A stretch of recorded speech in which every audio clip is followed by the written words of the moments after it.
Good morning, good afternoon, and good evening, as the case may be, wherever you are participating from.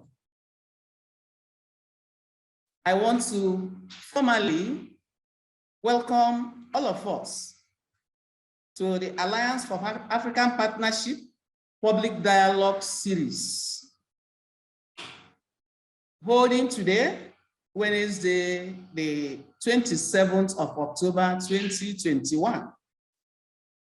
Today's dialogue, as we know, is being hosted by the University of Nigeria, Nsukka, precisely the Gender and Development Policy Center, UNN, and the Center for Gender in a Global Context, Michigan State University. This time around, we are deliberating on a pertinent global issue, but with Africa's perspective. We are going to dialogue on innovating financing for gender equity and implementing SDG number 5 in Africa. As aptly captured in the call flyer for this dialogue, it's noted that available evidence points to the fact that women are nowhere nearing achieving equality in different spheres of life, including leadership, including business, even research, business, and that is worrisome, especially because more than 50% of the global population is made up of women. Expectedly, therefore, this anomaly has attracted a lot of attention across the nations, even global attention, as we see that it's prioritized in the Sustainable Development Goal number 5 in Africa, and even in African Union 2063 Goal 17.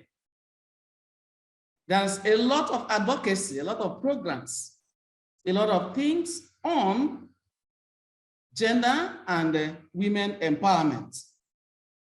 And like stated clearly in that our call flyer, these things are not captured, are not moving the statistics. The statistics still remains that women are underrepresented. And it's worse in Africa, because despite all the activities, all the advocacies, it's still so low in Africa, particularly compared to other continents. One therefore wonders where we are getting it wrong. And importantly too, we note that the issue about gender goes beyond increasing the participation of women. It goes further into looking into the task of eliminating the persistent structural sexism in work environments across the sphere, across the nations, especially at higher education institutions, as well as in the public and private sectors, in addition to interrogating some cultural inhibitions or setbacks in women's socialization pathways. So, for women's voices to be heard throughout the value chain and for women to participate as expected, there is need to interrogate gender and to provide solutions for both men and women. I want to, at this point, bring to the fore the fact that gender is not about women. Gender actually is about men and women. Gender is not also about sacrificing quality for numbers. No, gender is about equity. Equity and fair play for both men and for women. This is especially because we know that societies thrive when all citizens have equal access to opportunities and resources, as well as access to whatever will make them to bring out their skills appropriately to the fore and broadly. And to achieve that, a lot of financial investment, a lot of investment is required, especially financially, and of course, technically too.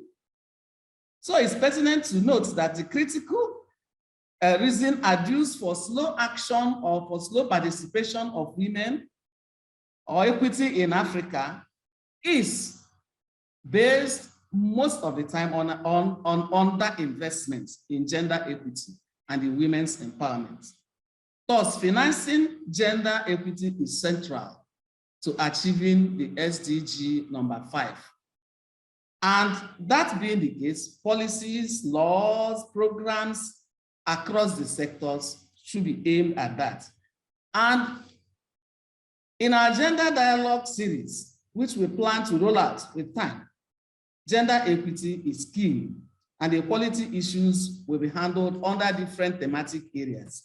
For this session, we will focus specifically on the higher education sector and examine some of the transformative strategies for allocating resources to gender equity and achieving SDG number 5. Specifically, we will discuss gender equity challenges in higher education and the role that different organizations are playing in facilitating gender financing through building partnership, through providing tailored technical assistance and guidance, and through building institutional capacities and knowledge. A number of success stories too will be shared with the audience.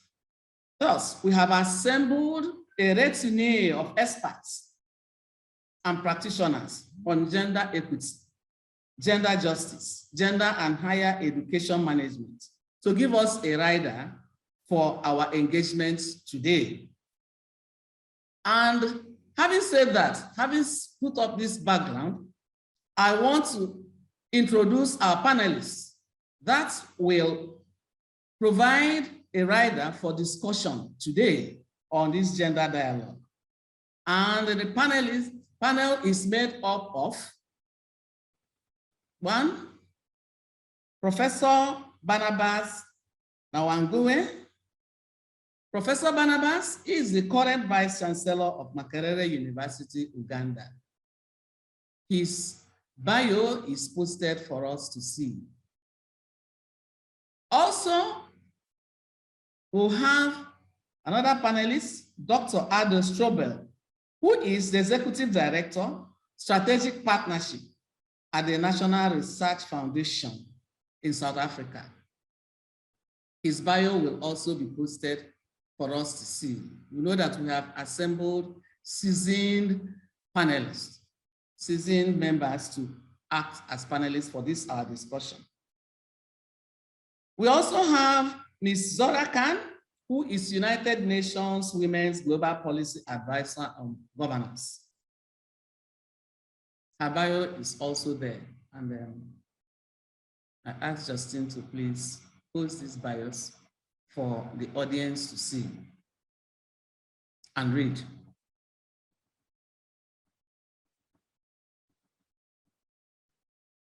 And also we have Professor Joy Ngozi Ezilo. Of course, the bio of Khan is on now, and I hope people are reading before we bring up that of Joy.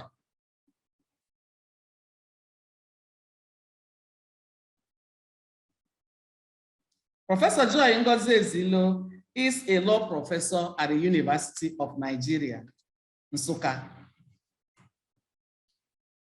So having introduced the members of the panel, our panelists for today's discussion, I will invite them one after the other to share with us their thoughts, pieces on the theme of today's discussion.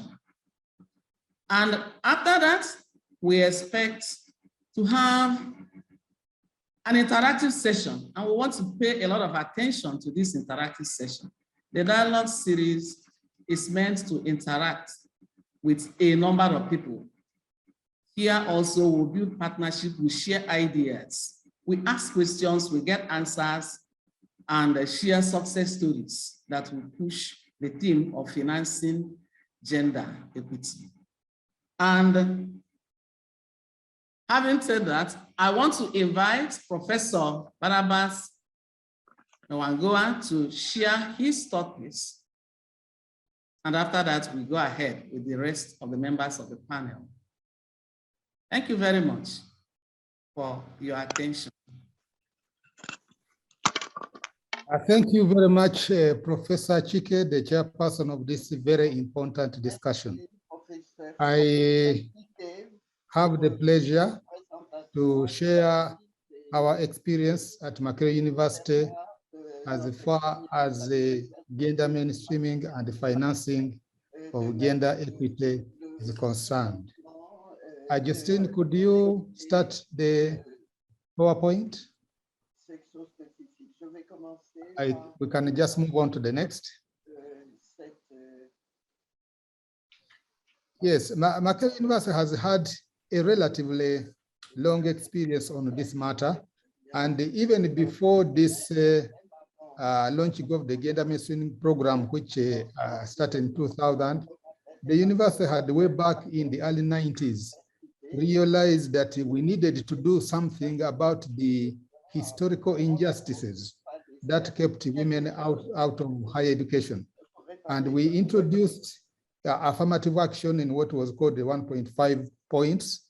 And that has had a tremendous effect on the enrollment of students at Makerere University, where currently we have more women students than men. So that affirmative action can be actually looked at as innovative way of financing, although it did not give directly any money, but because of that policy decision, a lot of things changed.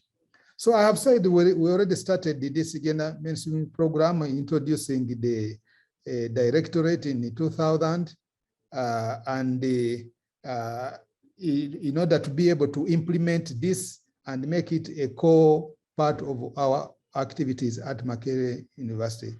And there are two policies which govern this mainly. It's the policy and regulations against sexual harassment, which was approved in 2006, and the Makerere University Gender Equality Policy of 2009.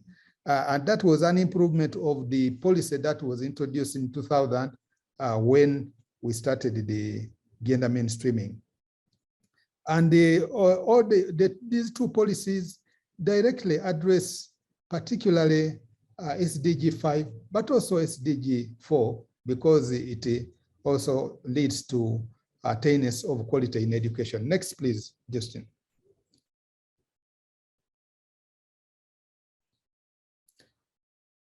So the policy has got 11 policy resolutions covering key functions of the university, but 2 of them are specific to resource mobilization, gender budgeting, and gender mainstreaming in research.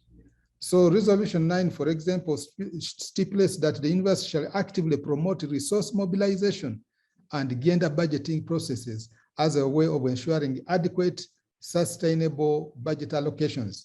Now, we are required by law now. I must say that Makerere University was a pioneer in this country on gender mainstreaming, and the government eventually took it up, and they started also gender mainstreaming in government. But it started at Makerere University. So now there is actually now a law which requires all government entities to include gender aspects in all their budgets. So we have got to get a certificate of gender responsiveness from the Equal Opportunities Act before Parliament can actually approve our budget. Now, Resolution 8 stipulates that the university shall adopt a gender-responsive research environment that improves our understanding of national development issues and impacts positively on the lives of women and men. Now, again, whatever we do in the budgeting and the financing of the university activities, or all our partners or development partners or donors, as sometimes we call them, these matters have to be included. And this cuts across, so you will find that we get support from international agencies for training students and also for research. And in all the agreements we signed with them, because of this policy we have at Mackay University, the issue of gender has to be reflected. So there will be quotas, for example, set aside. We have, for example, here support from MasterCard, and 80% of the students must be women. For research, most of the development agencies, they require that at least 30% of the recipients of all the research grants that we are given have to be given to the women. So the Gender Directorate, which is charged with ensuring that gender is mainstreamed, and they have to produce an annual report, is funded, but just specifically to ensure that this happens. Next, please.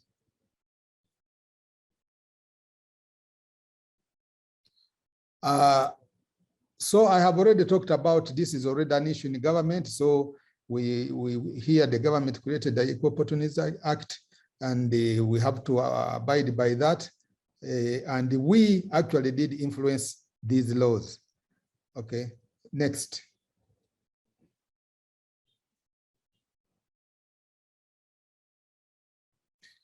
Now, the specific strategic actions undertaken by the university include conducting gender-focused research skills training for senior staff members, development and dissemination of guidelines to ensure research processes and innovations irrespective of this integrate gender analysis, integration of gender dimensions in all research projects, and allocation of at least 30% of university research funding to women researchers. Next, please.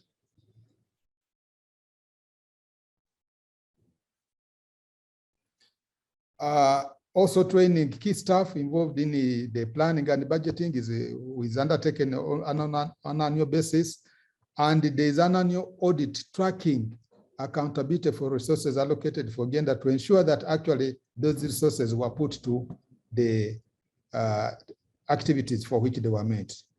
Next, please.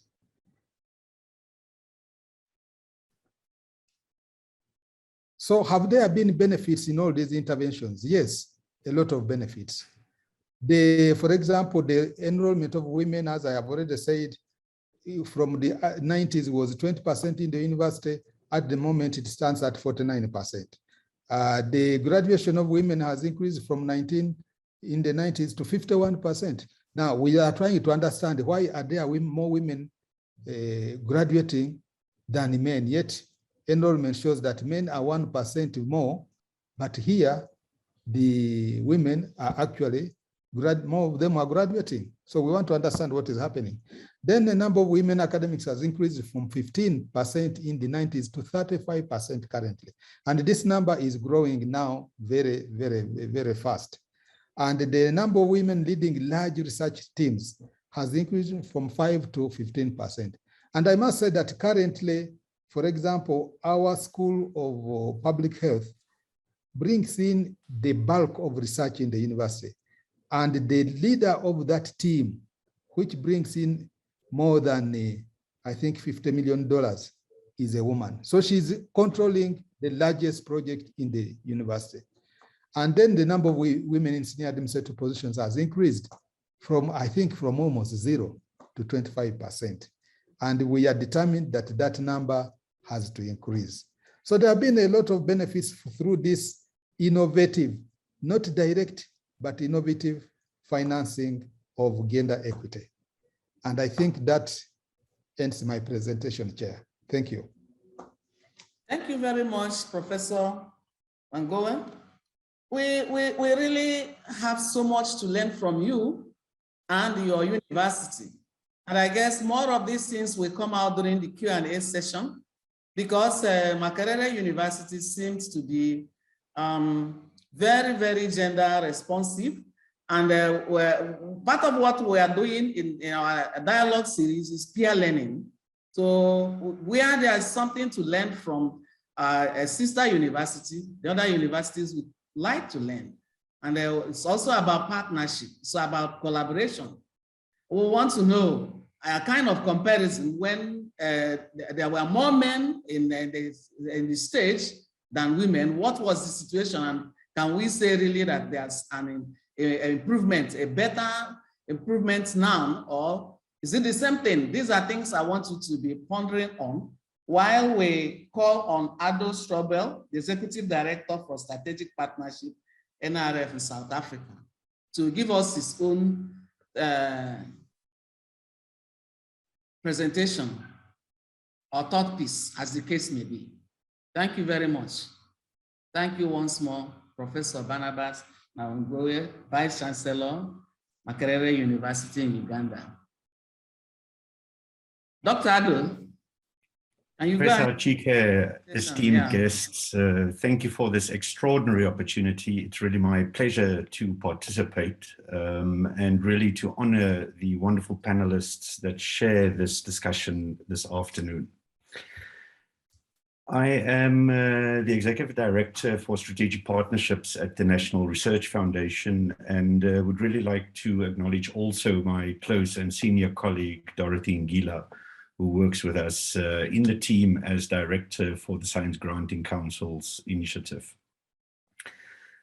As many of our countries have a National Science Granting Council with a broad mandate for supporting many modalities of human development, the mandate of the National Research Foundation is the same.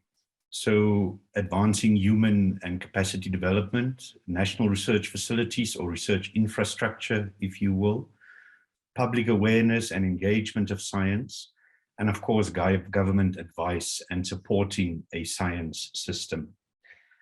I'm sharing this with you because the mandate of these organizations is really in support of a country's or a region's development.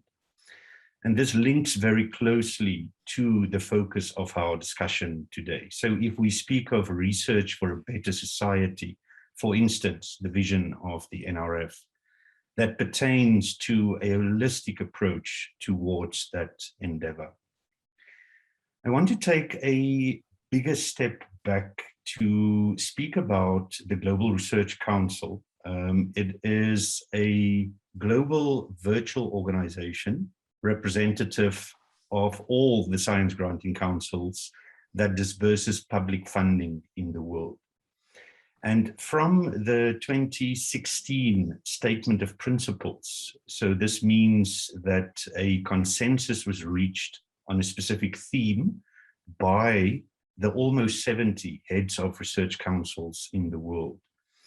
It was agreed to establish a gender working group to focus and engage all these science councils in the world on what its focus is on gender. And the principles that was agreed on through that statement is a broad-based inclusive process for consensus by this large and influential group on advancing and supporting gender equity and gender redress within our spheres of influence. What has emanated from a seminal first study on supporting women in research is a number of aspects. So firstly, we don't speak about gender anymore. We speak about intersectionality or EDI. So the tendency globally now is to be much more inclusive with respect to various groupings within a holistic ecosystem of human development, as opposed to only the gender dimension, which many still differentiates as sex only. So it is beyond the notion of men and women. It is beyond the notion of only those two dimensions. It is a much more inclusive process. And one of the very important understandings from this study was that there is a clear differentiation between approach of many of the science councils in the world. And again, when we speak of intersectionality, as you see on this slide, there's various interpretations of the dimensions of intersectionality. So ethnicity or disability or LGBTQ2+, and whatever dimensions that include. And very few of these science councils really collect that data to inform and strategically direct the type of support that it provides for research in those countries. The seminal study was followed up a second study that was launched in May this year on gender disaggregated data at the councils of the GRC. And this presentation will be shared so you can follow that link to see what the information is.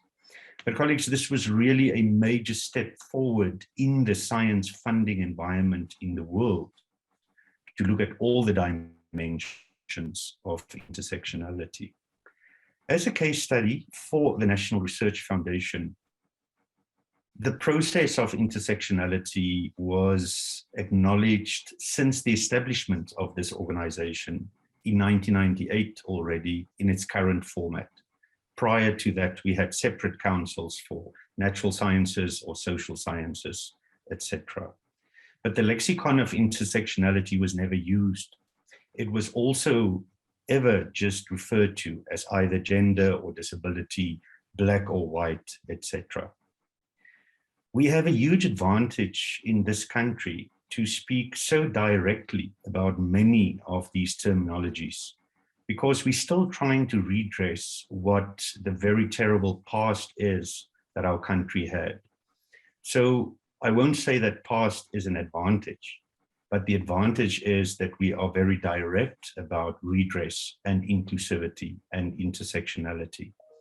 And that drives us very strongly to address these issues on a broad-based, but also serve as an example internationally of how to be very direct and purposeful about what we mean by transformation and redress. We have, as many other science councils, numerous instruments or funding mechanisms, etc., that supports research. One of the prominent ones, and that is also an example of very specific processes for redress, is centers of excellence or research chairs. And in our progression to addressing all these dimensions, there are a number of those examples where there's specific focus on some aspects of this intersectionality. So we consider currently differences in gender, in race, in disability, in socioeconomic status, previously disadvantaged institutions, geographical spread, etc., all as an inclusive set of indicators that informs every funding decision that this Science Granting Council makes. Not the detail, and you can look at this at your own leisure, but for instance, when we report on postgraduate students, it is nationally legislated, and in our case, with our line Ministry Science and Innovation, through ministerial guidelines, that very specific targets must be reached within students and researchers, Black and female, and many other indicators that are not indicated on this slide. And this is perhaps the first marker of this talk, is that it cannot be propagated or supported, as VCF Makerere has indicated, if there's not a broad-based framework to support this work.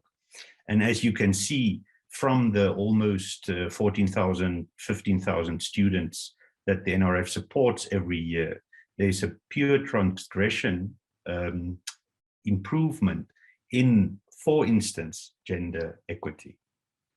Similarly, when we speak of intersectionality and thinking of the past of our country, one of the very important parameters are Black students, which is inclusive of colored, Indian, and of course, Black. And this also indicates a positive trend where we have an inclusive process towards transformation. When we look at the ministerial guideline for female or women participants within a researcher cohort, that is as important. So currently, from all the grant holders at the NRF, more than 50% are women researchers. We have a highly rated type of instrument where there's a peer review process, And in that case also, we see an improvement, but certainly it is not at the levels that one would like to see.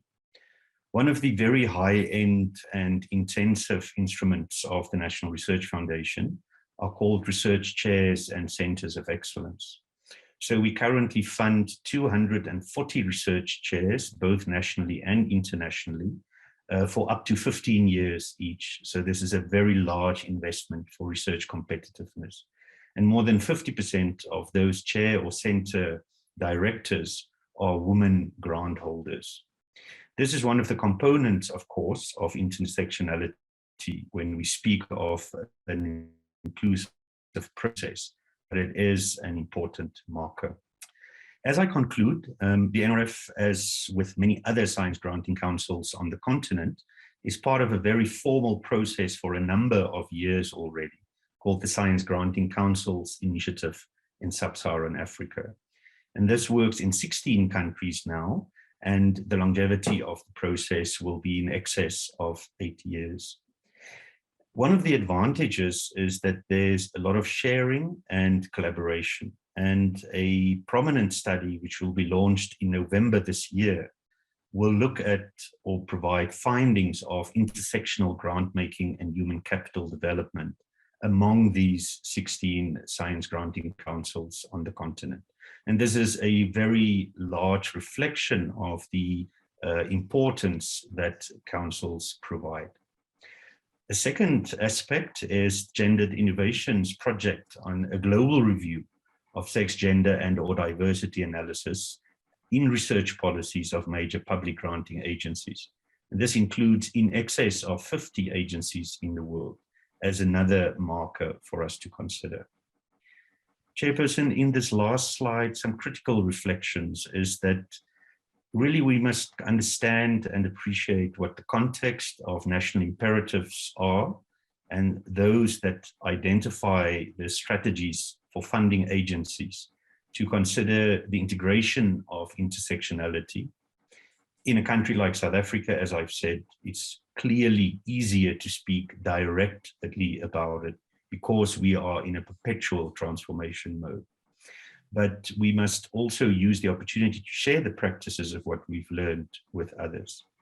Also, the intersection of research integrity. So we cannot at all claim to be promoting research integrity when intersectionality considerations are not integrated in the funding programs. And finally, the differences between a theoretical understanding and practical implementation of intersectionality in funding. It is multidimensional. There's many measurement modalities beyond gender only. And we must ask ourselves, what is the role of researchers embedded in this work to further support and advance funding agencies in this true endeavor? As a final comment, I'd like to acknowledge just also my colleague from the NRF, Tegofatso Makete, who's also participating today and who plays a very central role in the process of intersectionality at the National Research Foundation. Thank you indeed. Thank you very much, Dr. Aldo Strobel. You are really indeed from a National Research Foundation because you have gone ahead to tell us about nitty-gritties of research, especially research on gender. And their broad mandate of supporting women and women-related research, but then also broadening the definition of gender to move beyond just talking about the men and the women, but also about intersectionality. It is important to us, intersectionality, which brings the entire ecosystem into focus, talking about disability, talking about ethnicity, and so on and so forth. That's very interesting. And I guess at the Q&A session, we shall discuss more about your research foundation and the collation of researchers and researchers you have, and the emphasis you have focused. And that will be a lot of learning ground for some of us, and then for further collaboration with your institute. You have also showcased how you are diversified across the continent of Africa and some countries that are already participating in the researches that you are coordinating. I want to once again thank you for sharing this with us. We shall discuss further at the Q&A session, like I said. Thank you very much. So on that note, I want to invite the third speaker, the third panelist to talk to us. And that is Zora Khan, who is the Global Policy Advisor of United Nations Women. Khan, can we hear you? Thank you. Yes, thank you very much, Madam Chair, and it's such a pleasure to be here and to talk about an issue that really is very close to my heart. So I lead UN Women's work on gender responsive budgeting and financing for gender equality. And I thought what would be useful for your particular audience today is perhaps to tell you a little bit about what UN Women does and what our mandate is.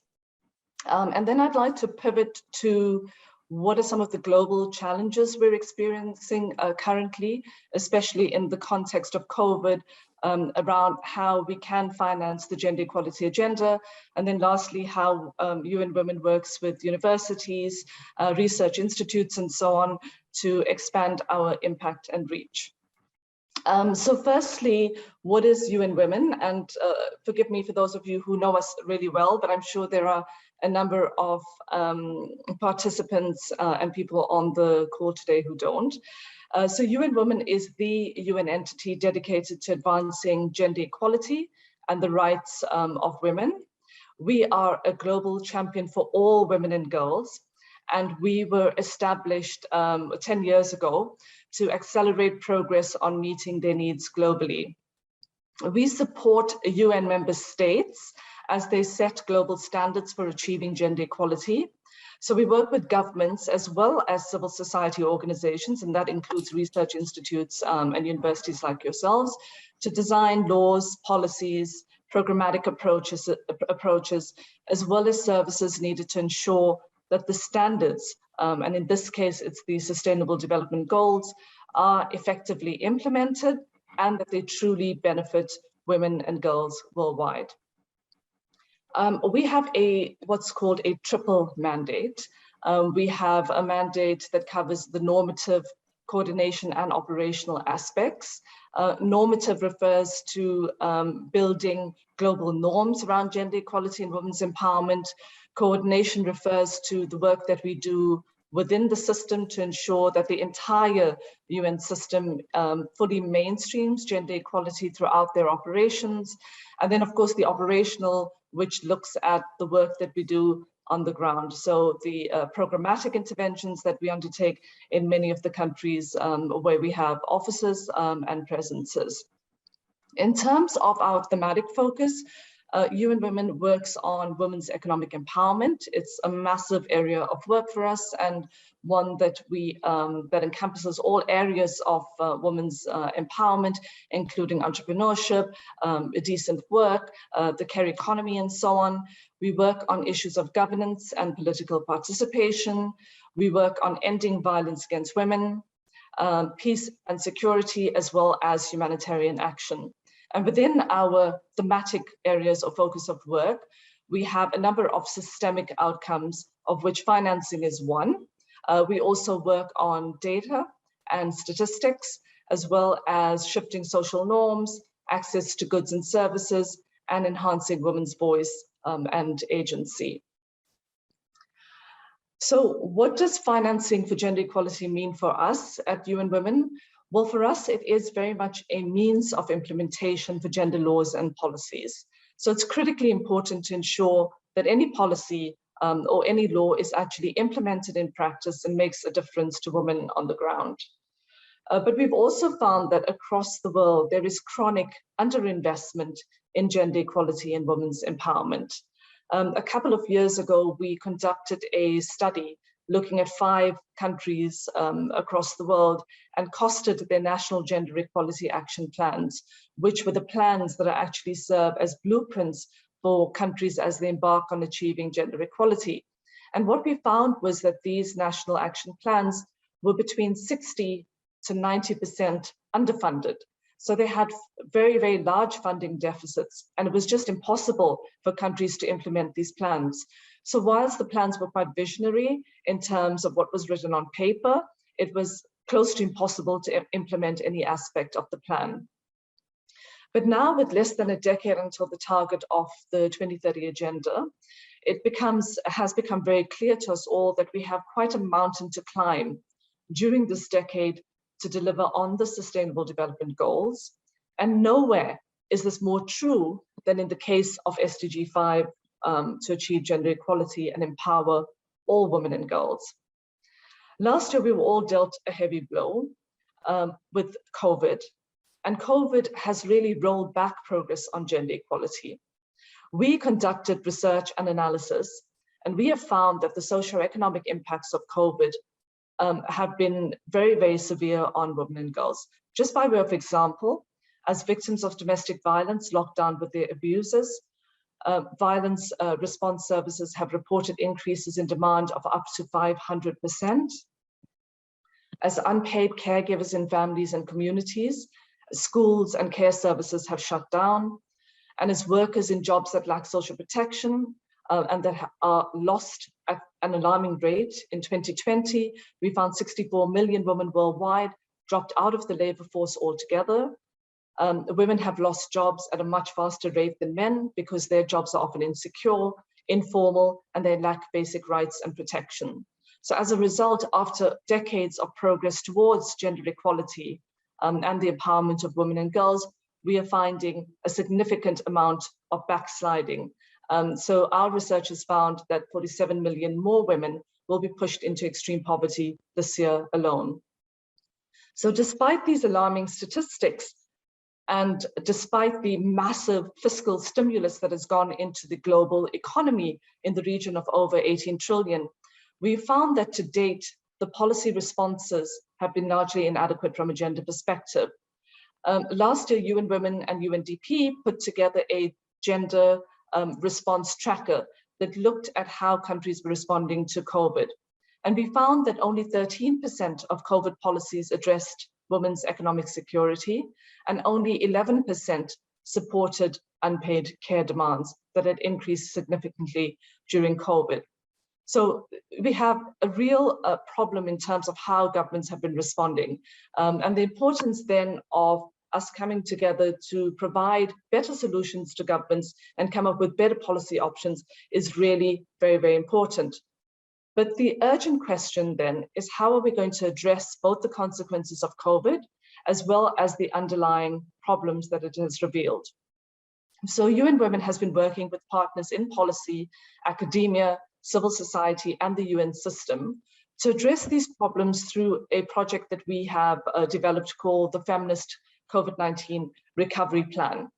And we have three key policy areas that we think are critical for a recovery that doesn't leave anyone behind, a recovery that builds all of society back in a better, more sustainable and inclusive manner. And the first is around building a caring economy. We've seen during COVID that the world has recognized that care work is essential in the crisis. So now really is the moment to back that recognition with policies, analysis and research, and corresponding financing and investment to properly support and reward care work.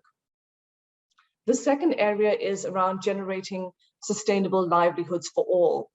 We've seen the vulnerability of women's jobs, and it's been brutally revealed during the pandemic, where they're the first to lose their jobs because of where they're situated in the economic market. So urgent action is needed now to strengthen social protection systems and move women out of the informal economy into the formal economy with all of the safety nets that are needed to enable them to be productive in society. And thirdly, ensuring a gender-just green transition. We are facing a climate emergency. So feminist COVID recovery also has to be a green recovery, including creating new green jobs for women and investing in sustainable technology and infrastructure. So obviously, to translate these policies into action and to realize this vision, financing is absolutely critical. We have seen that the fiscal stimulus that we have read and seen so much about across the world has been overwhelmingly concentrated in the global north. And only 3% of the total has gone to developing countries. many of whom are struggling with massive debt burdens. So they simply do not have the fiscal space to make the kinds of investments necessary to build back better and to build back in a way that's gender responsive. So we need ways to, or find ways to create fiscal space for these governments. And how do we do this? We do this through progressive tax policies. We do this through stemming illicit financing flows and through sustainable debt relief. And these are just some of the approaches that can be used and that are urgently needed right now to recover better. We've heard from the professor about gender responsive budgeting. We believe that gender responsive budgeting provides a very strategic policy approach that governments can use to not only identify financing gaps in their response, but also to align public resources to advance gender responsive implementation of 2030. But we need all sources of funding. We need public resources, we need private resources. So UN Women in its next strategic plan, which starts next year, will be doing a critical and fair amount of work in the area of aligning public and private resources in order to meet national gender equality objectives. So we will be producing research, analysis, and thought leadership in that particular area. So how do we then work with universities? Well, universities are critical actors in the work that UN Women does, both in the area of financing for gender equality, but across all of the other thematic areas that we work on, especially in the area of data and statistics.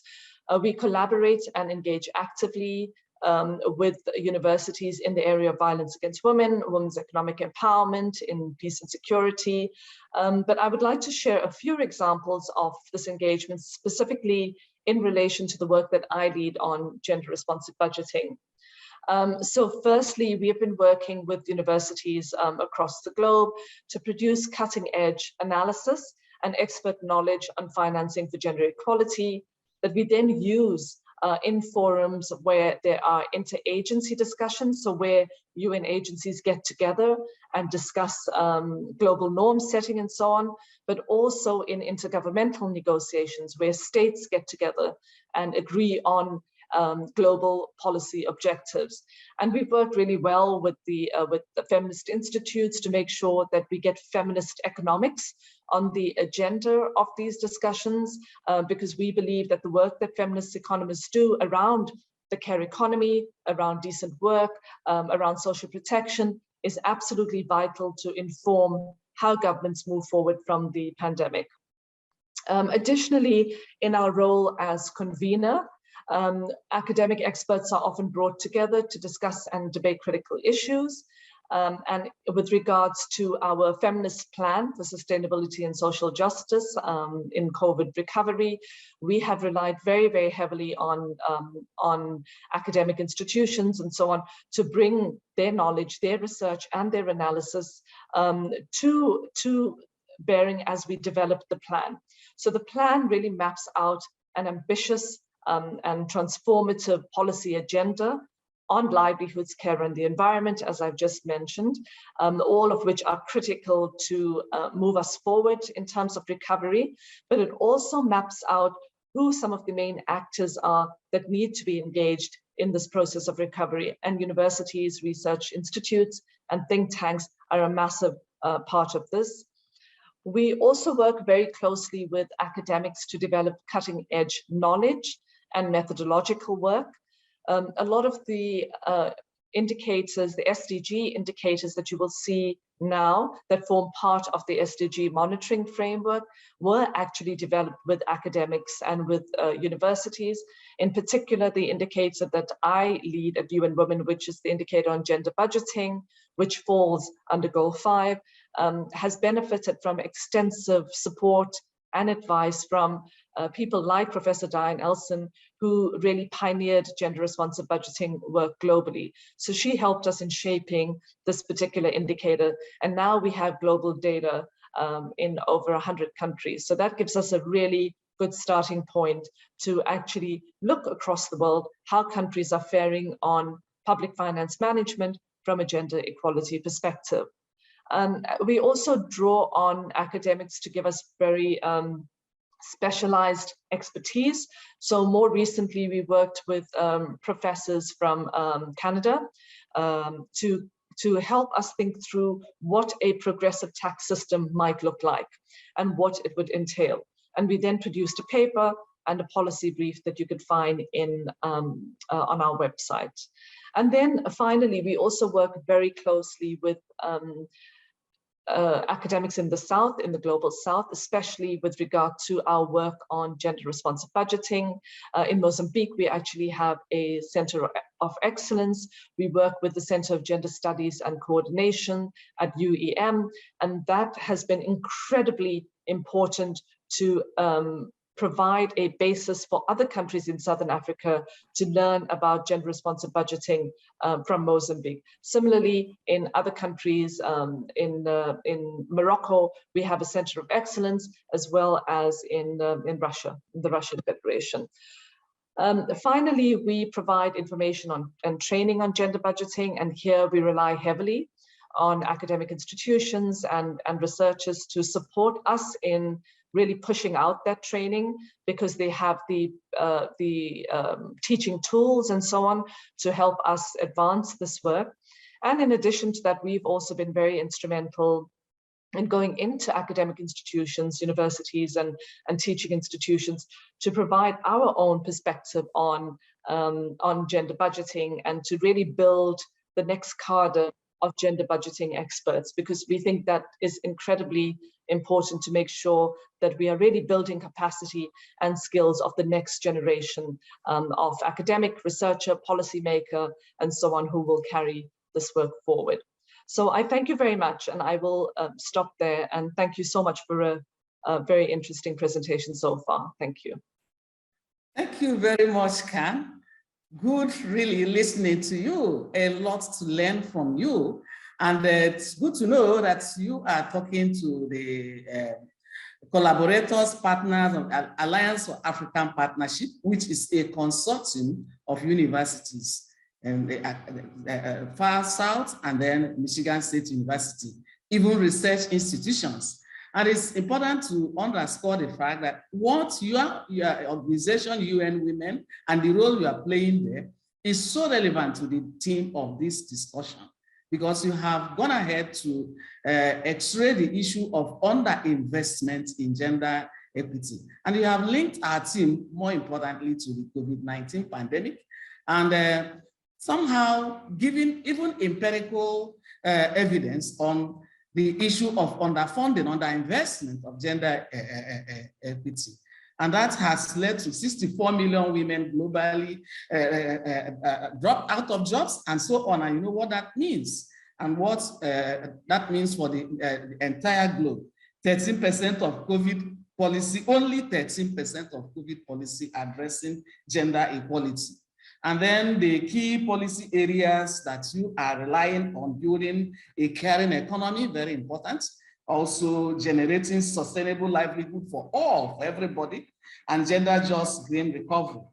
Financing for all these are important, and you have proven to us, giving us empirical evidence that the underinvestment is real and staring us on the face, and also profile solutions on how to engage and get out of the quagmire.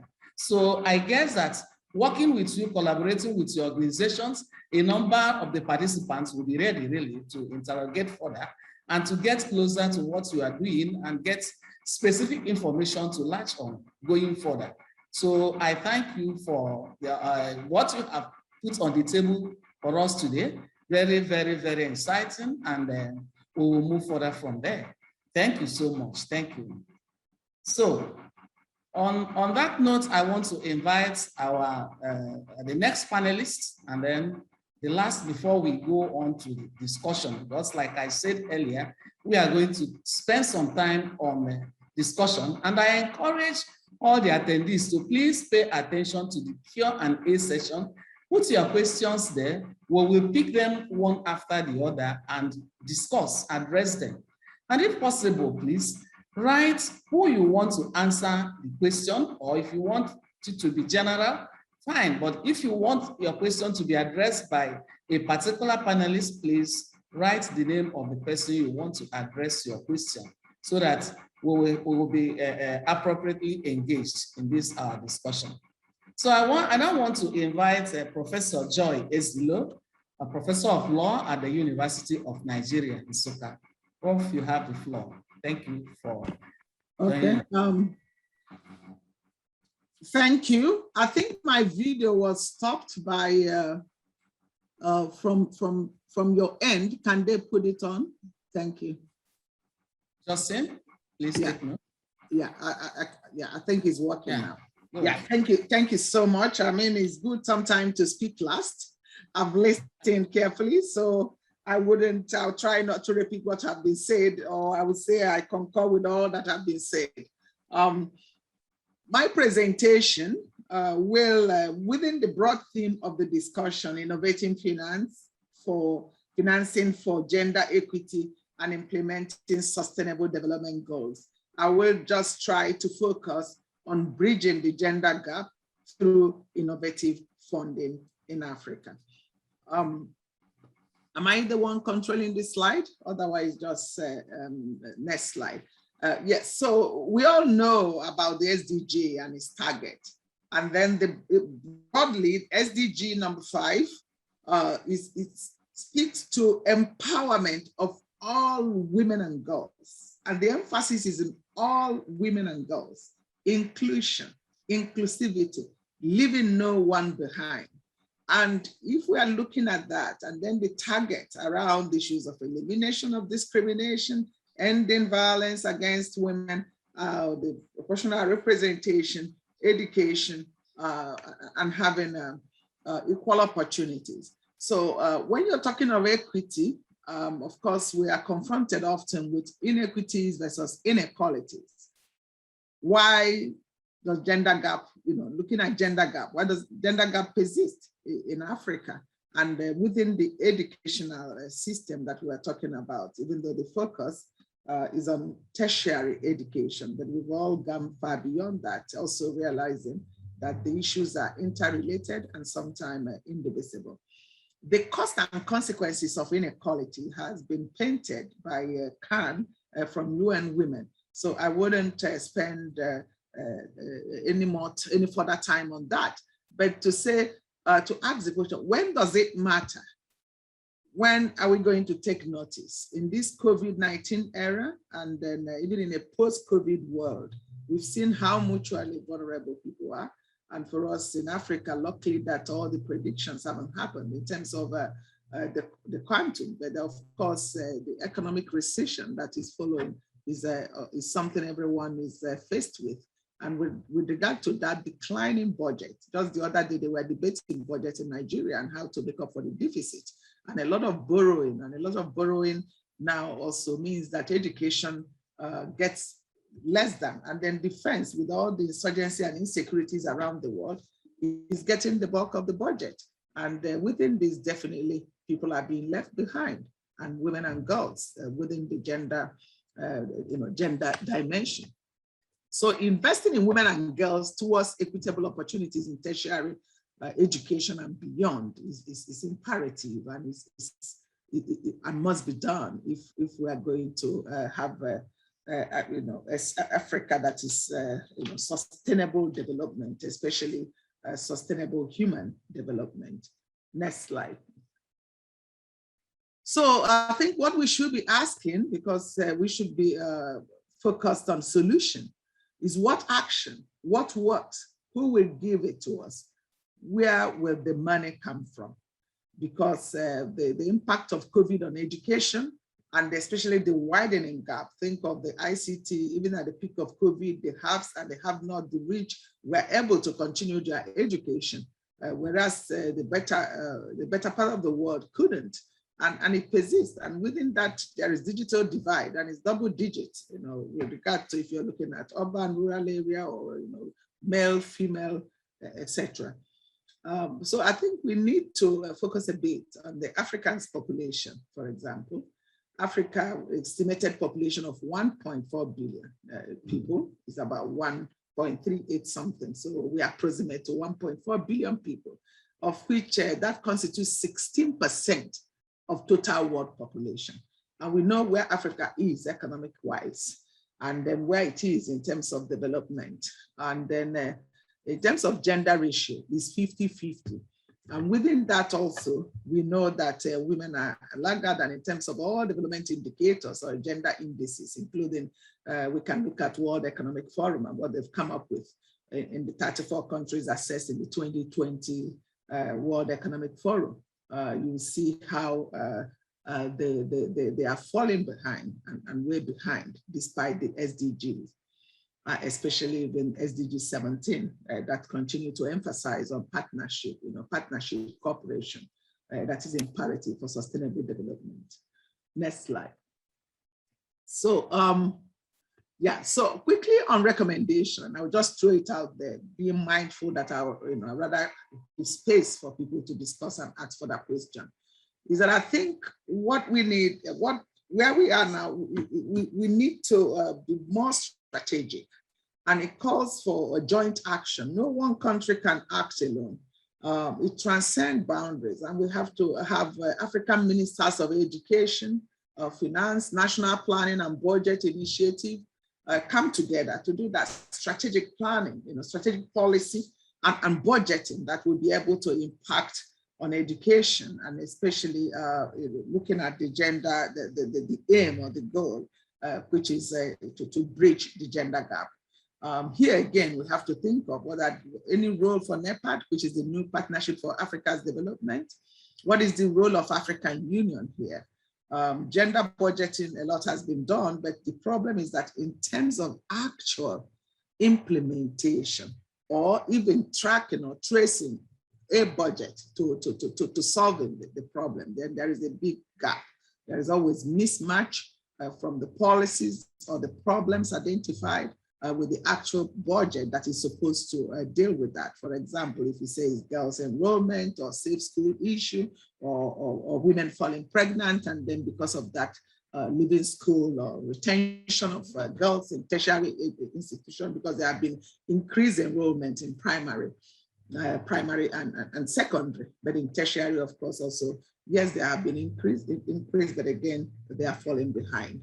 So one of the recommendations I think we should consider is that if we invest at least $2 per female, per woman initiative, and we have 1.4 billion people, 50-50, and that gives you, if you try to multiply that, do the mathematics. I'm a lawyer, I'm not a mathematician, but I think you will get about $1.4 billion per annum.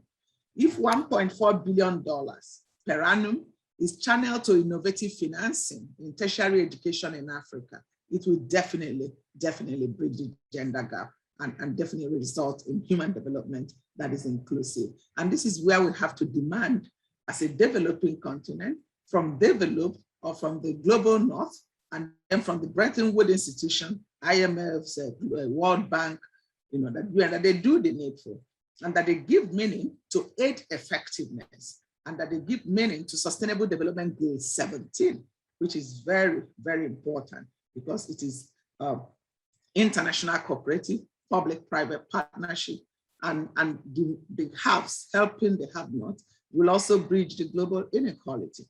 There is need for political and economic leadership. There is need for gendered curriculum and pedagogy. And we need to look at this seriously, because if we are setting up gender centers, mainstreaming gender in education, as we do the gender audit, you will see that the curriculum is very skewed and heavily weighted against the initiative or what we tend to achieve. And all of that needs money, in order to update.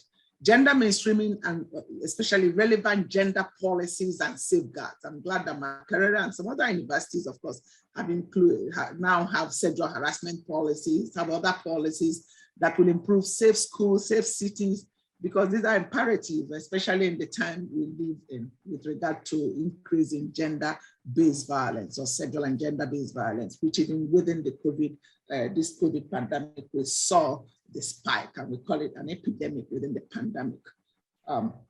So going quickly to the conclusion. So my conclusion is that, Next slide, I think is about the final slide. The next slide, the conclusion. So I think as the recommendation have come up on gender budgeting, and gender budgeting try to link policy and legal requirement backed by appropriate resource allocation. And that's where we have to be focusing. We have to focus on that. We have to raise gender accountability stake. And by doing so, law reform is actually imperative.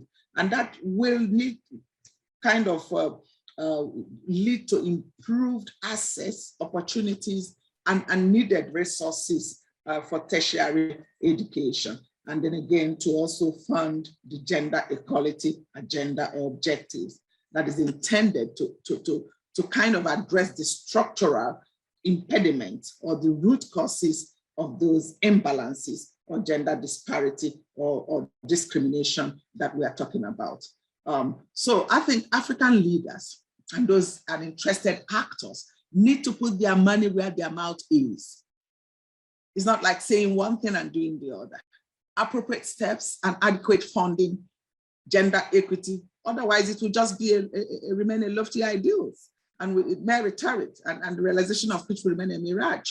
We want something that can be practicalized, and that's why I really like the idea of $2 per female child, per female in Africa. Then you can see if we get that $1.1 billion annually to 8 countries, and this I would say in form of aid from advanced country, is nothing. When you look at the G8 or whatever, if they can put this 1 billion and they can give it to Africa.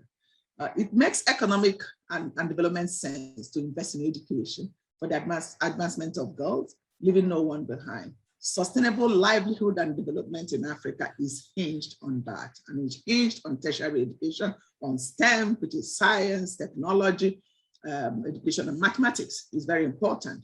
And we have to make it gender sensitive or gendered. So women and children in Africa, we know, are the poorest of the poor, and gender discrimination, gender-based violence, especially sexual harassment and harmful practices, continue to keep girls. And from decent education that will expand their earning and purchasing power. So potentially, I mean, you see that Africa, the women and girls' potentials remain untapped. So innovative financing is imperative, and also is imperative for sustainable development and enjoyment of human rights, including the right to education and decent to work without any distinction on grounds of sex, gender, or disability. I think that way is the only way we can achieve sustainable and inclusive human development that is gender sensitive. So thank you so much. Yeah, I think I'll stop here. Yeah. Thank you very much, Professor Joy Ngozi Ezilo. I think, like you said, speaking last is really an advantage. But then you have also gone ahead to underscore what other speakers say, and the fact that our team is quite relevant at this moment, gender financing. And you asked a pertinent question: where will the money come from? Where will the money come from? It is important, and you also went ahead to proffer some solutions to the question you posed. Aid effectiveness, SDGs to be given meaning, and a joint action by appropriate ministerial offices of Africa, appropriate ministers. You listed a number of them. The initiative you propounded, you suggested the $2 for women initiative, quite good. And I am happy that the UN Women is here, the National Research Foundation is here, and so on and so forth, plus a host of our participants who will also talk to that initiative, and we can discuss further even after this webinar. Also, gendered curriculum and pedagogy is very, very important. These are relevant suggestions you have put on the table, and the idea of the webinar, the discussion or the dialogue series of AAP is just to raise some of these issues and then start thinking further about them, collaborating to proffer solutions practically. Partnership will arise from this so that we address some of these issues that are being raised from the panelists. So I thank you for those brilliant ideas. And I thank all the panelists. I think we chose our people well, and they have done justice to the team. And the next thing is to really go ahead to the Q&A session so that we will have good time for interaction, which, like I said earlier, is very important for this dialogue. We want to interact with the attendees, get more information, get more perspective. But I don't know if Justin or Richard will want to, at this junction, talk about AAP, because I deliberately started this without introducing AAP so that we'll have almost every participant on board before we do that. And we are at the peak now. We are at the peak now. Many people have joined us, and I want to call one of the, either director of AAP or one of the co-directors to please give a little brief on the Alliance for African Partnership before we take the questions and the Q&A one after the other. But Jose, are you coming on? Hi, Antonia. Okay, yes. Thank you so much for giving us this opportunity to speak about the AAP. I think, as everyone might know, we are a consortium of 10 African universities. I will request that you go to our website to get the full list. Justin will show that slide at the end of our website that shows more information. So it's 10 African universities, 1 US university, MSU, easy to say. And then, of course, we have an agricultural policy think tank that's based across different countries in Africa. We come together, we co-create solutions that are in response to global challenges. We have 6 priority areas. These are in agricultural food systems, education, energy and the environment, health and nutrition, youth empowerment, culture and the society, health and nutrition. So it's a lot of them. And I think most people can find themselves in these areas. We work together as a consortium, working together on these global solutions. And we welcome partners, other partners that are beyond our members. And we look forward to having, continued discussions around these public dialogues. Gender, as you know, is an overarching theme across all of our priorities. It's a major issue for us as the consortium. And so we welcome these discussions and look forward to the Q&A section, which is coming next. Thanks, Antonia. Thank you very much. Thank you very much. So I think you have done justice to that. And we go straight to the Q&A session. A number of questions are already there on the Q&A. I'll take them one after the other. And I pause for a response, and perhaps other questions will come up. So the first we have here is directed to the Vice Chancellor of Makerere University. And the question goes this way, that Makerere University has developed or is in the process of developing gender-based budget for the institution. And the question is, what motivated you as the institutional leader to explore this? What are some of the elements of the budget that should result in success in terms of increasing participation of women in research, advancing their careers, or mainstreaming gender in research? And what more do the higher education institution do to change the status quo? Professor Barnabas? Thank you very much, Chair. Yes, what is the motivation? The motivation, as I said in my presentation, was a realization of the historical injustices against women in education generally, but particularly in higher education. And the motivation is that we are missing out on a very big part of our society who should be contributing to our development. And in the case of Uganda, we have more women than men in the population. So if you lock out the majority of the people, you are actually locking out yourself from development. So the motivation was to bring the bigger part of our population to be active in higher education, which should lead to development. The important aspects to consider when doing gender budgeting is, first of all, things like, can the children afford the fees? And that's why we have a series of scholarships. Most of the scholarships at Makerere University actually support women students from disadvantaged backgrounds. So that is a very important aspect. You must realize that women are already historically disadvantaged by the cultures, by our own cultures. But now if they even come now from an economically disadvantaged background, that is double jeopardy. So when budgeting for this, we have to take that into account. We have also got to take into account the special needs that women need, especially in areas of research and graduate training.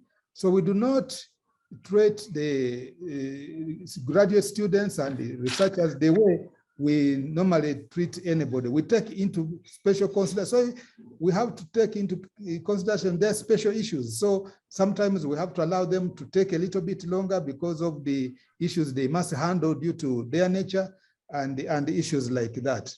And what should universities do? I think universities must have policies. There is no intervention to stop discrimination anywhere in the world that has succeeded without laws to do that. So the universities must begin with policies in order to implement these programs. Thank you, Chair. Thank you very much. Thank you very much. Thank you so much. And the next question goes to Ado Strobel. The question says, using the program of NRF, discuss how you approach supporting gender equity and transformative financing. How do you engage higher education institutions, and how does this translate to achieving the SDG 5? Mm-hmm. Very valuable question, colleagues.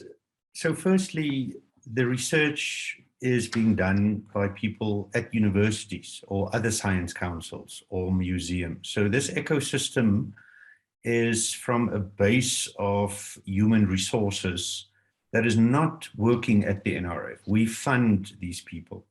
Now, the budgeting for transformation is an integral part of the business of the NRF. And it is the same argument for other science councils or funders.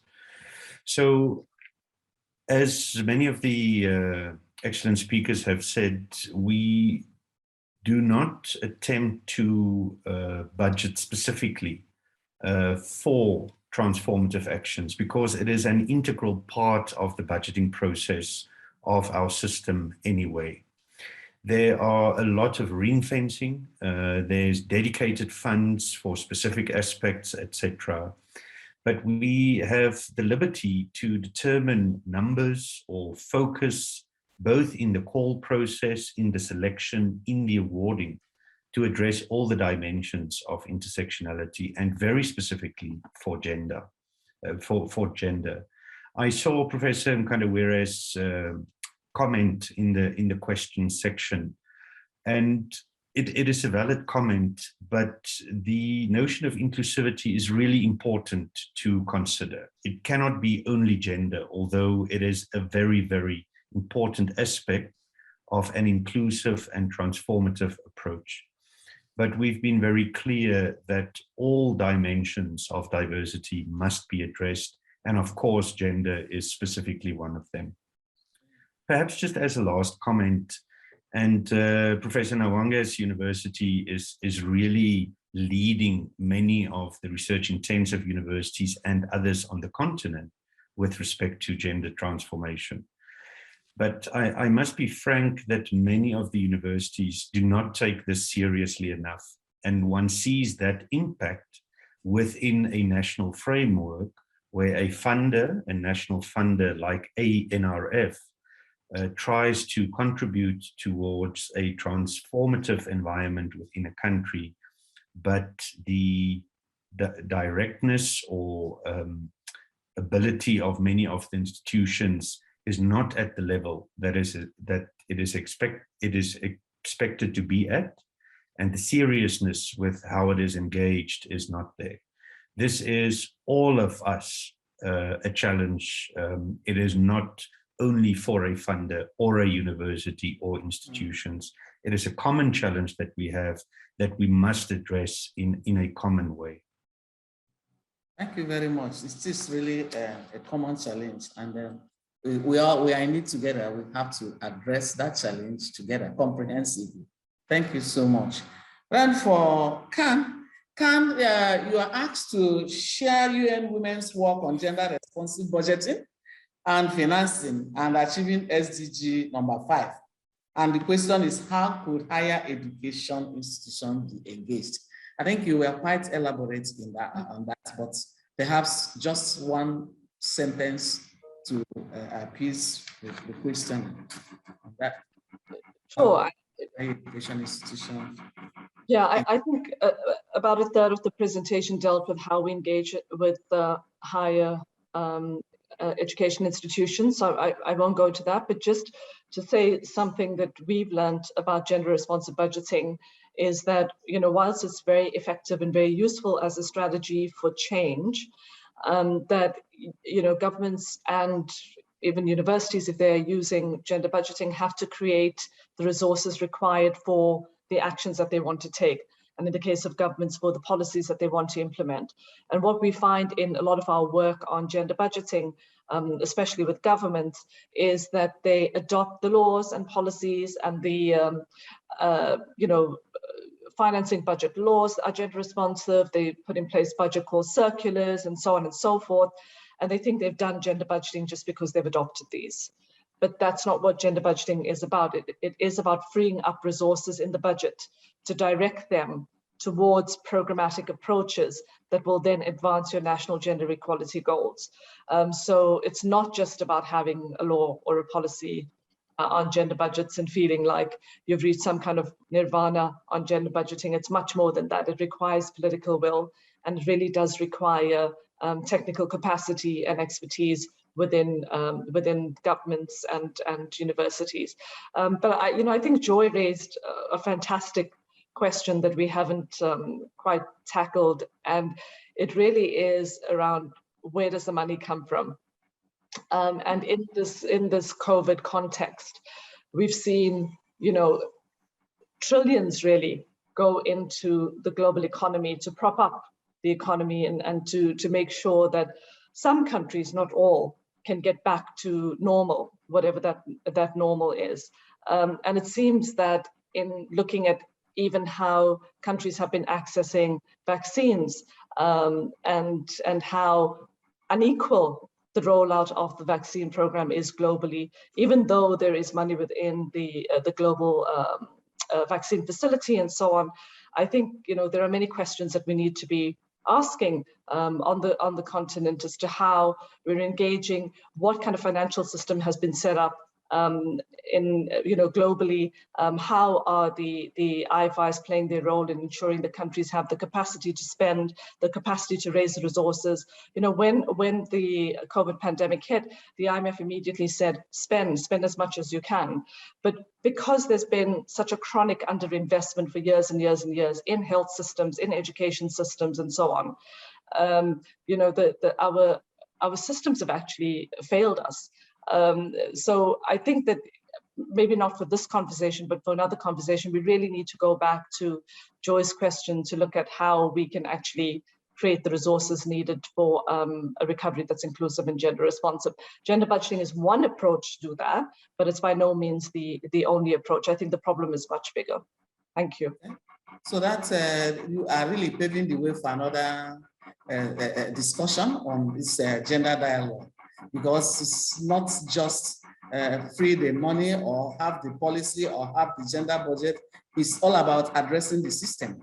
The system has to be addressed so that even when the resources are free, even when the money is made available, it's used for what they are meant for, and there should also be appropriate evaluation mechanisms as to learn from mistakes, experience, and so on.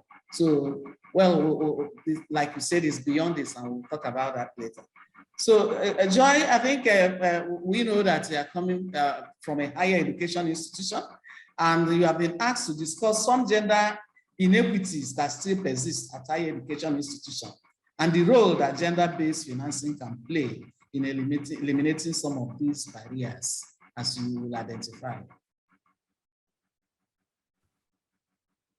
You are muted. You are muted. Please. Yeah. Okay. Yes, I have. Thank you for that. Of course, that's a very big question, but an important one. Yes, and I'm sure your center, you're also director of a gender center at UNN, and you've done a number of gender audits, and we know the problem areas, even for both students and staff, and for both academic staff and then also those in administration. And for the academic staff, always, issues about advancement, promotion, and then because these things don't take into consideration women's role and then the unfair burden of work, including even the care, burden of care, and then of course not much like our university. I don't know about others. We don't do part-time. So we don't have part-time lecturers or adjuncts. So, and women are expected to publish or perish. And then we do also have the impact factor. And then also, and there is no special assistance or program that tend to mentor young researchers, female researchers, and then also assisting them, also bearing in mind their peculiar problems. And then, of course, there is the issue of sexual harassment, which is a big one, for which both students and academics suffer. And academic, and I mean not just students. And I've gotten reports, and we know we've handled this in a number of institutions, and it's a real problem because that means that quick propose. If they don't cooperate, then their advancement and their career is put in jeopardy. So that's another issue. And then of course the issue of research grant on fair access to that. Nothing really is mapped out. Even take, for example, TED Fund in Nigeria. They don't really say they are focusing, or they bring this 8%, for women or for researchers that, academic. And I think that's unfair because also knowing that women are also late entrant. Just if you do gender audit, you can see number of professors versus female, male, and the difference is clear. And then there are other areas like in sciences, engineering, and where you hardly find even women. So effort should be made, even in recruitment process, to make sure that gap is filled, and they reach out to also encourage and then embrace some women. But then the safeguard policies and the gender policy, and I can see in the chart that some people have raised the issue around that. It's important that every tertiary institution should have a gender policy. And I'm happy that someone mentioned Egerton University. I don't know whether that is in United Kingdom or what, but they have Egerton is in Nairobi. I mean, Nairobi, Egerton University in Nairobi, that they have two policies, one gender policy, and they didn't stop there. They have also a policy on gender-based violence, because the violence that women suffer is institutional, and has been institutionalized, even in the system and even in the average tower. So we must, looking at our context, actually be those that will be promoting gender-sensitive gender policies. A number of universities have set up gender centers, but they don't fund them. They don't even have specific research fund, and they hardly put money there. And this is also something that should be addressed at national level.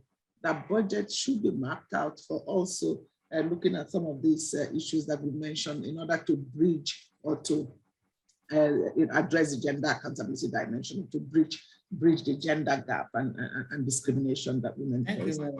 Thank you. Thank you very much. You are underscoring the fact that there exists inequity in our higher education institution as far as gender-based policies are concerned. And you have profiled some solutions.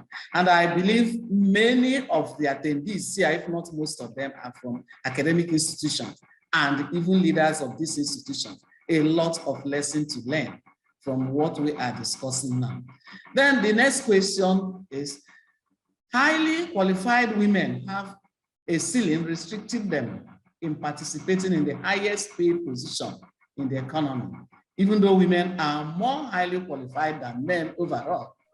The question is, are the policymakers deliberately ignoring the implementation of their policies, or are the policies not evaluated for what they are intended for?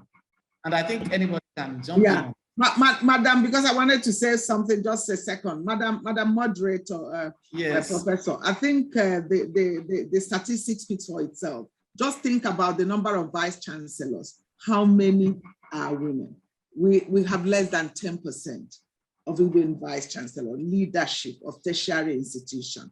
And we're talking about gender equity in education sector. So also look at the number of deans and directors. And there are also faculties we've known that they say, oh, no woman will ever be a dean. And it's been like that in some faculties for years. And then the same for universities. Many universities are still coming out to have, even after 60 years of our existence in my own university, they've never had a female vice chancellor. And some universities, the first time, in the first one out of, they're far in between. And so we need to just look at this and also address this squarely, because it looks like there is a bit of a structure, some kind of barrier or intention, to make sure that women don't get there. Thank you. It's okay. So looks like we should interrogate this further.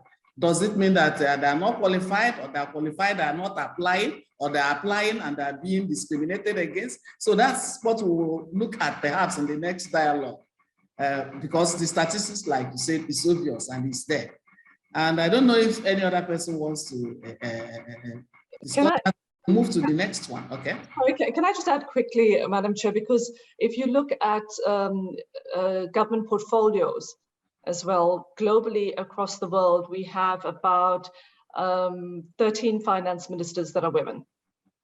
So it's very, very telling. UN Women produces with the Interparliamentary Union every 2 years a global map of women in politics. So it tells you exactly how many women are holding political office. And if you look at all the portfolios across the world, financing is always right at the bottom.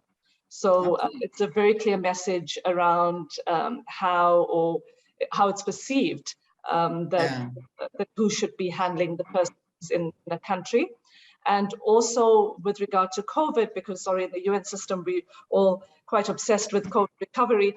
If you look at the stats for the task forces, so many countries, I think there are about 225, I think, task forces around the world, and across 137 countries, and women make up 24% of task force members.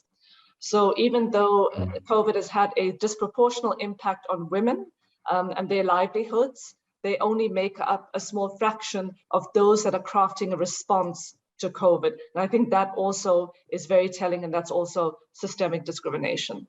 Over. And just a quick comment on Joy's very pertinent point. We see this in the developing and developed world, is the representation within the professoriate. And counterfactually, there are more women graduates at a graduate level than there is men, but taking up that career trajectory within academia, and then very critically, the leadership aspect within academia. So heads of departments, deans, senior management of universities, and of course, the number ones, vice chancellors or rectors. It is a critical aspect to look at. This links to what Zora has said, just within political leadership or government positions, etc., non-political even, but the representation is a bigger discussion than just the women in academia process.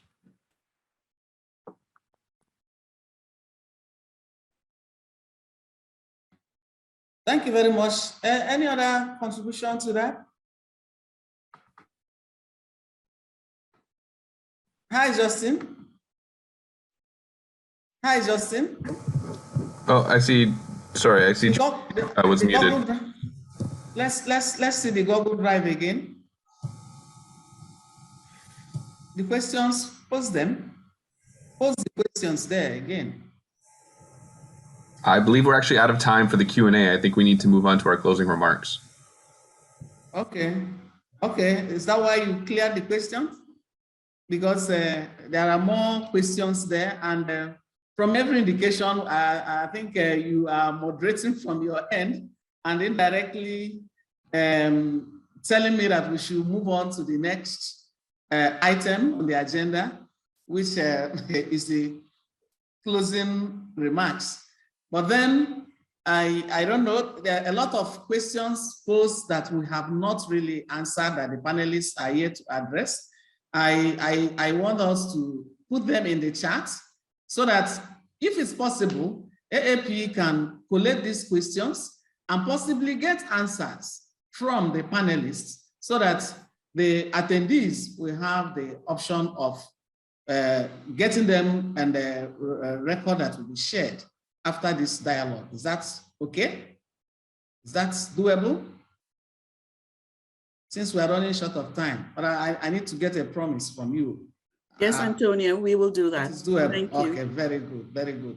So I'm sorry for the questions that are posed and are not answered. It's because we are restricted by time. And I want us at this junction to go over to the closing remarks. And for the closing remarks or vote of thanks, I will invite Stephanie Nayan, who is the director, the gender and a global context at Michigan State University. So please give us the closing remarks. Remember, we are hosting this dialogue series with your center. Thank you very much, Stephanie. Thank you very much, Antonia. I really appreciate the opportunity to talk to this audience and tell you a little bit about the Center for Gender and Global Context, or as we call ourselves, the GenCen for short. Justin, if you want to go ahead and start the slides. So I was asked to say a little bit about what the GenCen does. We are MSU's hub for gender and sexuality research, teaching and engagement with a global perspective. We connect scholars, students, and community stakeholders with feminist knowledge to advance social change. And I was very happy to see Aldo speak about intersectionality. We're really defining feminist knowledge very broadly, including feminist knowledge that is produced in Africa and the African diaspora. And intersectionality, as it turns out, is a very important theoretical and analytic concept in feminist knowledge that was coined, the term intersectionality, by a Black woman of African descent. So it's great to hear. It's great to hear that being part of this discussion. So at MSU, we administer a range of pedagogical teaching programs. We have our women's and gender studies undergraduate program with a major and a minor. We have graduate specializations that focus on gender justice, environmental change, international development, and we also oversee LGBTQ+ and sexuality studies. We also focus on research, and Justin, you can forward to that. We really do provide a range of supports for research for scholars at MSU, but we also connect the scholars at MSU with scholars and practitioners across the globe. We published the Gender Perspectives in International Development Journal, and I'll want to highlight that a little bit later. You can go to the next animation, Justin. And we do global engagement. In part, this kind of work where we're connecting learning and research to the practice of international development is just one example. Next slide, please.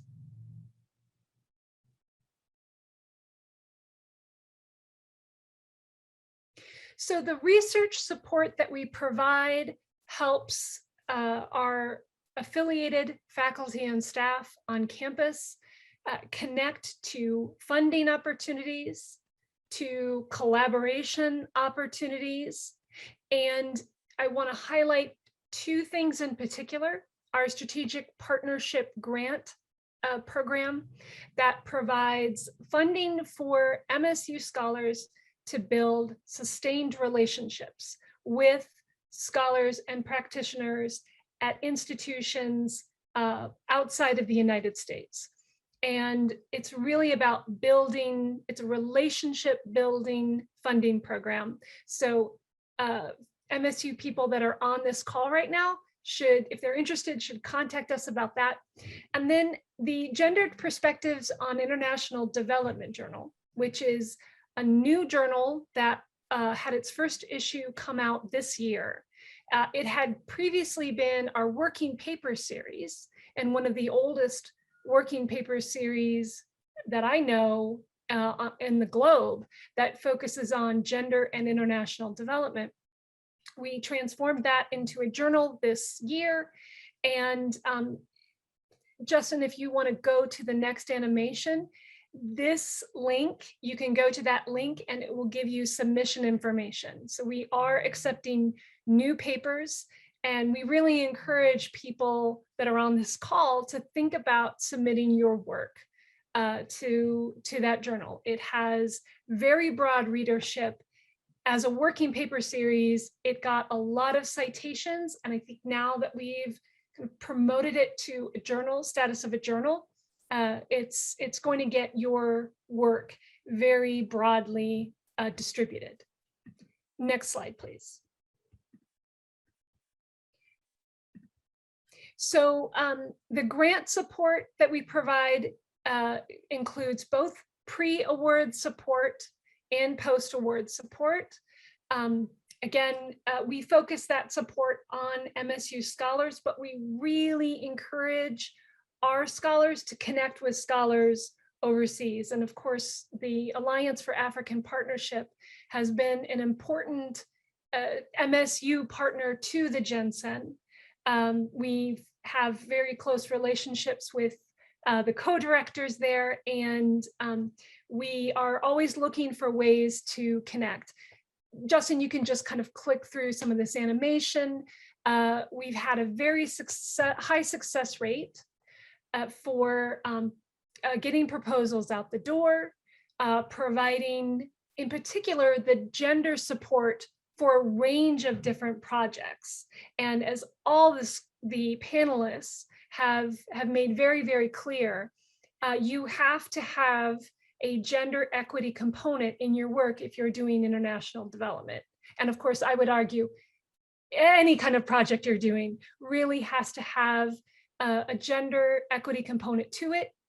It is increasingly important, I think, as we see, and as many panelists have pointed out, that when all stakeholders have equal access to resources, everyone does better.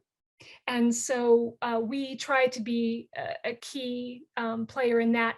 And if you are interested in contacting us about research support, whether it be a pre or post-award support for a proposal idea you have, or you're interested in a strategic partnership grant, you should contact our assistant director.